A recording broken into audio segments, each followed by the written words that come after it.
ഇത് mass മോട്ടോഴ്സിന്നാണ്. ഹീറോൻ്റെ passion pro വണ്ടി oil കത്തിപ്പോണ ഒരു കംപ്ലൈൻറ്റ്, വണ്ടിക്ക് പുകയായിട്ട് വന്നതാണ്. അപ്പോൾ നമ്മൾ ആ വർക്കുണ്ട്. അതുകൂടാതെ നമ്മൾ വണ്ടി വർക്കിന് വേണ്ടിയിട്ട് ഫസ്റ്റ് നമ്മൾ ട്രയൽ അടിക്കുന്ന സമയത്ത് നമുക്ക് 1-2 കംപ്ലയിൻസുകൾ കൂടി നമുക്ക് കിട്ടിയിട്ടുണ്ട്. ഒന്ന്, നമുക്ക് ബാക്ക് ബ്രേക്കിൻ്റെ ഭാഗം നമ്മൾ ബ്രേക്ക് ചവിട്ടുന്ന സമയത്ത് ചാടി പെട്ടെന്ന് പിടിക്കുന്ന പോലത്തെ ഒരു ഫീൽ കാണിക്കുന്നുണ്ട്. അത് ബാക്കിലത്തെ ബ്രേക്ക് ലൈനറിൻ്റെയാണ്. അത് അഴിച്ചു നോക്കിയിട്ട് നമുക്കത് ക്ലീൻ ചെയ്തിട്ടാൽ മതിക്ക് ആ രീതിയിൽ ഉപയോഗിക്കാം.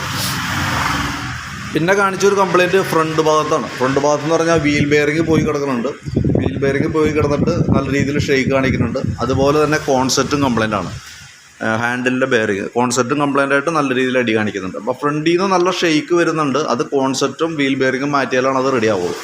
പിന്നെ വണ്ടി നമ്മൾ ഒന്ന് ജസ്റ്റ് റിവേഴ്സൊക്കെ ഒന്ന് ഇടുക. ഫ്രണ്ടിലേക്ക് തള്ളുമ്പോൾ അത്രയും അങ്ങോട്ട് ഫീൽ നമുക്ക് കിട്ടില്ല. റിവേഴ്സ് തള്ളുമ്പോൾ ഈ കേബിൾ കംപ്ലയിൻ്റ് ഉള്ളത് കൊണ്ട് തന്നെ പിന്നിന് അതിൻ്റെ ഉള്ളിൽ സ്ലിപ്പായി പോകുന്ന പ്രോബ്ലം കാണിക്കുന്നുണ്ടല്ലോ. പിന്നെ ഫ്രണ്ടിലത്തെ ബ്രേക്ക് ലൈനർ ക്യാമൊക്കെ തിരിച്ചിട്ടിട്ട് പരമാവധി അഡ്ജസ്റ്റ് ചെയ്ത് കൊടുത്താണ്. ഇത്രയും കേസാണ് മെയിനായിട്ട് നമുക്ക് ഓടിച്ചു നോക്കിയപ്പോൾ കിട്ടിയത്. പിന്നെ നല്ല രീതിയിൽ പുകയുടെ പ്രശ്നമുണ്ട്, പ്രോബ്ലം കാണിക്കുന്നുണ്ട്. അപ്പോൾ നമ്മളത് ചെക്ക് ചെയ്യാനായിട്ട് എഞ്ചിൻ്റെ ഹെഡിൻ്റെ പോർഷൻ അഴിച്ചിട്ടുണ്ട്. നിലവിൽ സിലിണ്ടർ പിസ്റ്റനാണ് കംപ്ലയിൻറ്റ്. അതായത് സിലിണ്ടറിനകത്ത് അത്യാവശ്യം നല്ല രീതിയിൽ തന്നെ സ്ക്രാച്ചസ് വന്നിട്ടുണ്ട്. അതിൻ്റെ ഉള്ളിൽ ക്യാമറയിൽ കൃത്യമായിട്ട് കിട്ടുമെന്നറിയില്ല. അതിൻ്റെ ഉള്ളിൽ സ്ക്രാച്ചസ് വന്നിട്ട് അതിൻ്റെ ഉള്ളിൽ കൂടെ ഫേസിലേക്ക് ഓയിൽ കയറി വന്ന് കത്തിക്കൊണ്ടിരിക്കുക. അതാണ് മെയിനായിട്ട് വന്നാണ് പ്രോബ്ലം കേട്ടോ. പിന്നെ വാൽവിൻ്റെ ഭാഗമൊക്കെ നമ്മൾ ചെക്ക് ചെയ്തു. വാൽവ് ഈ പറഞ്ഞ രീതിയിൽ കൂടെ എക്സോസ്റ്റ് വാൽവൊക്കെ നല്ലോണം കരി പിടിച്ച ഒരു അവസ്ഥയിലാണ്. അത് ഓയിൽ കയറി കത്തുമ്പോൾ സ്വാഭാവികമായിട്ടും വന്നൊരു പ്രോബ്ലമാണ്.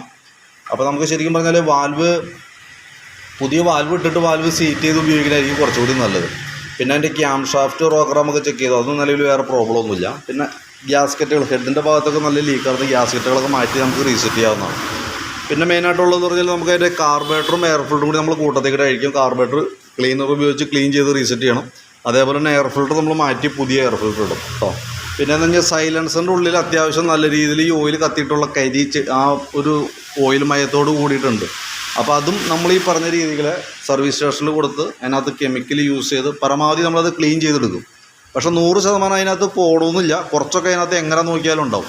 കാരണം മഫ്ലറിൻ്റെ 2 സൈഡിൽ നിന്നാണ് അടിക്കാൻ പറ്റുള്ളൂ. സൈലൻസർ എന്ന് പറഞ്ഞു കഴിഞ്ഞാൽ ബാക്ക് സൈഡിൽ നിന്നും ഫ്രണ്ട് സൈഡിൽ നിന്നാണ് നമുക്ക് പ്രഷറിൽ വെള്ളം അടിച്ച് ക്ലീൻ ചെയ്യാൻ പറ്റുള്ളൂ. അതിൻ്റെ ഉള്ളിലേക്ക് മുമ്പ് ഒരു കെമിക്കൽ ഒഴിച്ച് വയ്ക്കും തലേദിവസം രാത്രി, പിറ്റേ ദിവസം അടിക്കണം. അപ്പോൾ ഒരു പരിധി വരെയൊക്കെ പൊക്കോളും. പക്ഷേ എത്ര നമ്മൾ ക്ലീൻ ചെയ്താലും അതിൻ്റെ ഉള്ളിൽ വരുന്നത് ആ ഷെല്ലിൻ്റെ ഉള്ളിൽ വരുന്ന ഓയിൽ അതിനകത്ത് ഉണ്ടാവും.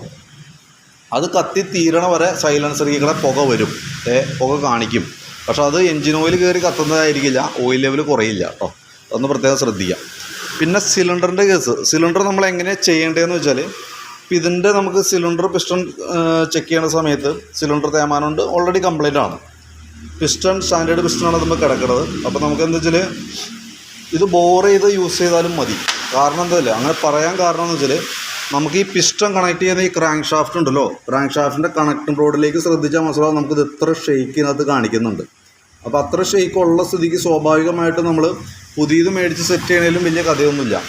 എന്നിരുത്തി ഇപ്പോൾ നിലവിൽ ക്രാങ്കിൻ്റെ സൗണ്ടോ കാര്യങ്ങളോ ഒന്നുമില്ല. പക്ഷേ എന്നാൽ പോലും ആ കണക്ടർ റോഡിന് ആ ഒരു പ്ലേ ഉള്ളത് കൊണ്ട് എപ്പോൾ വേണമെങ്കിലും ആ കംപ്ലയിൻറ്റ് ജനറേറ്റ് ചെയ്യാം. അങ്ങനെ ഒരു പോസിബിലിറ്റി അതിനകത്തുണ്ട്. അപ്പോൾ പുതിയ സിലിണ്ടർ മേടിച്ച് വെക്കുകയാണെന്നുണ്ടെങ്കിൽ ആ ക്രാങ്ക് ഷാഫ്റ്റിൻ്റെ കണക്ടറോട് എപ്പോൾ കംപ്ലയിൻറ്റ് വരുന്നു അപ്പോൾ ഓൾറെഡി ഈ സിലിണ്ടർ പിസ്റ്റൺ വീണ്ടും പോകും. അതാണ് ശരിക്കും അതിൻ്റെ പ്രോബ്ലം ശരിക്കും. അപ്പോൾ നിലവിൽ നമ്മൾ പുതിയത് മേടിച്ച് കയറ്റുമ്പോൾ ഏകദേശം എനിക്ക് തോന്നുന്നു 2700, 3000 താഴെ നമുക്ക് ആ സിലിണ്ടറിന് മാത്രം കോസ്റ്റ് വരുന്നുണ്ട്. ബോർ ചെയ്ത് യൂസ് ചെയ്യുകയാണെന്നുണ്ടെങ്കിൽ 1000, 1700 രൂപ, 1750 രൂപയ്ക്കൊക്കെ നമുക്കത് ബോർ ചെയ്ത് കിട്ടും. അപ്പോൾ നമുക്ക് ചിലവ് കുറയ്ക്കാൻ വേണ്ടിയിട്ടാണ് ഞാൻ ആ രീതിയിൽ പറഞ്ഞത്. കാരണം എന്താ വെച്ച് കഴിഞ്ഞാൽ ഇങ്ങനെ ഒരു പ്ലേ ഉള്ളത് കൊണ്ട് തന്നെ കംപ്ലയിൻറ്റ് വരില്ല എന്ന് 100% നമുക്ക് പറയാൻ പറ്റില്ല. ഇനി ബൈ ചാൻസ് കംപ്ലയിൻറ്റ് വന്നാൽ പോലും ആ ഒരു എമൗണ്ടാണ് നമുക്ക് അത്രയും ഒരു 1000 രൂപയ്ക്ക് 1000 രൂപ അതിനകത്ത് സേവ് ചെയ്യാനായിട്ട് പറ്റും. അപ്പോൾ അത് നോക്കിയിട്ട് പറയാം. ഇനി അതെല്ലാം മാറ്റി ചെയ്യണമെന്നുണ്ടെങ്കിൽ, ശരിക്കും ചെയ്യുകയാണെന്നുണ്ടെങ്കിൽ ക്രാങ്ക് അടക്കം മാറ്റിയിട്ട് വേണം നമുക്ക് ചെയ്താണെങ്കിൽ നമുക്ക് ഗ്യാരണ്ടി നമുക്ക് ചെയ്തു വിടാൻ പറ്റും.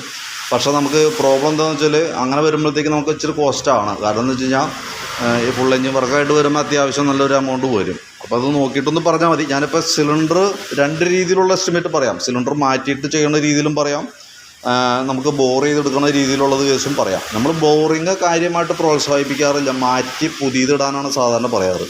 പക്ഷേ കണക്ടർ റോഡിന് ഈ ഒരു പ്ലേയുടെ പ്രശ്നം ഉള്ളത് കൊണ്ടാണ് നമ്മൾ അങ്ങനെ ഒരു സജഷൻ പറഞ്ഞതിൻ്റെ കേസ്. അപ്പോൾ അത് വീഡിയോ കൃത്യമായിട്ട് കണ്ട് മനസ്സിലാക്കിയതിന് ശേഷം നോക്കിയിട്ട് റിപ്ലൈ ഇടാം.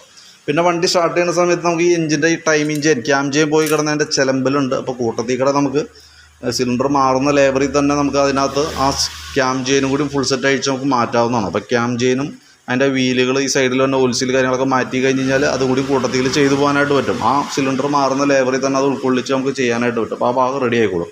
അപ്പോൾ അതും കൂടി ഞാൻ എസ്റ്റിമേറ്റ് ഉൾപ്പെടുത്തുന്നുണ്ട്. പിന്നെ ഈ കോൺസെപ്റ്റ് വീൽ ബെയറിങ് ഇതൊക്കെ നോക്കിയിട്ടൊന്ന് പറയാം. അത് എസ്റ്റിമേറ്റിൽ ഇപ്പോൾ നമ്മൾ പറയണില്ല. ആദ്യം വീഡിയോ കാണാം. വീഡിയോ കണ്ടതിന് ശേഷം ഏത് വർക്കുകളൊക്കെ ചെയ്യേണ്ടത് പറയുകയാണെങ്കിൽ അതും പ്രകാരം ഞാനൊരു എസ്റ്റിമേറ്റ് പ്രിപ്പറേഷൻ ചെയ്യാം. വീഡിയോ കണ്ടിട്ട് ഇപ്പോൾ സിലിണ്ടർ മാറ്റിയിട്ടാണോ ചെയ്യണതെന്ന് വെച്ചാൽ ആ രീതിയിൽ പറയാം. ഇനി അതല്ല ബോറ് ചെയ്തിട്ട് ചെയ്യണമെന്ന് വെച്ചാൽ ആ രീതിയിലുള്ളൊരു എസ്റ്റിമേറ്റ് ഞാൻ നോക്കിയിട്ട് പറയാം. അതേപോലെ കോൺസെപ്റ്റ്, വീൽ ബെയറിങ്, ബാക്ക് ബ്രേക്കിൻ്റെ ഭാഗമൊക്കെ അതൊക്കെ ഒന്ന് ഉൾപ്പെടുത്തിയേക്കാം, ഒന്ന് ശ്രദ്ധിച്ചേക്കാം. അപ്പോൾ അതും കൂടി ചെയ്യണമെന്നുണ്ടെങ്കിൽ അതടക്കമുള്ളൊരു എസ്റ്റിമേറ്റ് ഞാൻ ഇടാം. അപ്പോൾ നോക്കിയിട്ട് പറഞ്ഞാൽ മതി. എന്തായാലും വീഡിയോ കണ്ടു കഴിയുമ്പോൾ നോക്കിയിട്ടൊന്ന് റിപ്ലൈ ഇടണം. കാരണം റിപ്ലൈ നോക്കിയിട്ട് അതനുസരിച്ചിട്ടാണ് ബാക്കിയത്തെ വർക്ക് നമ്മൾ കണ്ടിന്യൂ ചെയ്യുന്നത്. അപ്പോൾ പരമാവധി വീഡിയോ കണ്ടു കഴിയുമ്പോൾ റിപ്ലൈ ഇടാനായിട്ട് ശ്രദ്ധിക്കുക, ഒരുപാട് വൈകാതെ തന്നെ. അപ്പോൾ അതനുസരിച്ച് നമുക്ക് വർക്ക് കംപ്ലീറ്റ് ചെയ്യാനായിട്ട് സാധിക്കും. ഓക്കെ.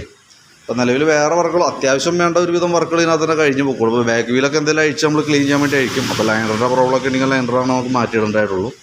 പിന്നെ കാർബറേറ്റർ, എയർ ഫിൽറ്റർ ഭാഗങ്ങളൊക്കെ പിന്നെ അപ്പോൾ ഏകദേശം ഒരു ജനറലായിട്ടുള്ള സർവീസ് അതിനകത്ത് തന്നെ കഴിഞ്ഞ് പോകുള്ളൂ കേട്ടോ. അപ്പോൾ വീഡിയോ കണ്ടതിന് ശേഷം നോക്കിയിട്ടൊന്ന് റിപ്ലൈ ഇടാം. അതനുസരിച്ചിട്ട് നമ്മളൊരു എസ്റ്റിമേറ്റ് പ്രിപ്പയർ ചെയ്യാം. അതിൻ്റെ ഡീറ്റെയിൽസ് വാട്സാപ്പിലേക്ക് സെൻഡ് ചെയ്തിടാം. ഇതിപ്പോൾ വീഡിയോൻ്റെ ഡീറ്റെയിൽസ് വാട്സാപ്പിൽ ഇടാം. വീഡിയോ കണ്ടതിന് ശേഷം നോക്കിയിട്ട് വാട്സാപ്പിൽ തന്നെ ഒന്ന് റിപ്ലൈ ചെയ്താലും മതി. ഓക്കെ.